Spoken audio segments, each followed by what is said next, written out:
कि रामकृष्ण परमहंस जो थे वो काली के भक्त थे। कहते हैं वो भगवती को अपने हाथ से प्रसाद खिलाते थे और भगवती खाती थी, ग्रहण करती थी।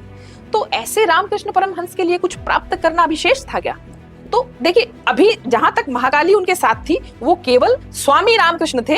परमहंस जानते हैं कैसे हुए, किसने किया? एक दिन उन्हें काली ने ही ये आग्रह किया कि भाई तेरा फला फला जगह जा, वहां पे एक गुरु मिलेगा। बोला अच्छा माँ, मेरा भी गुरु है कोई, मुझे गुरु की क्या जरूरत है जब तुम ही आ गई हो। बोला नहीं नहीं नहीं, फला जगह जाओ, वहाँ फला नाम का तोतापुरी नाम का तुम्हारा गुरु तुम्हारा इंतजार कर रहा है। वो गए, माँ की आज्ञा थी। ढूंढते ढूंढते तोतापुरी जी के पास जा पहुंचे।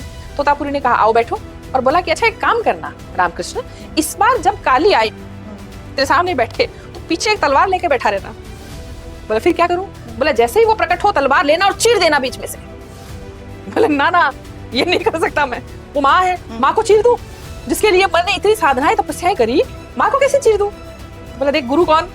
बोला आप, चीर देना, आज्ञा है। स्वामी रामकृष्ण जी गए और वैसा ही किया, चूंकि गुरु आज्ञा थी। महाकाली प्रकट हुई, तलवार लेके बैठे थे और आओ दिखाना था, चीर दिया बीच में से। तो ये निर्भीत समाधि है जिस काली में वो इतने पागल हो गए थे। यानी वो काली भी तो एक बीज था, वो बीज उनके विरोध था, वो बीज उनका मतलब बाधा थी कि वो निर्भीत समाधि तक नहीं पहुंच जाए। स्वयं देवता ही बाधा हो गया समाधि में, जिसको तुम प्राप्त करने चले थे। एक दिन वही तुम्हारा आगे की यात्रा में, मोक्ष की यात्रा में वही बाधा बन जाता है।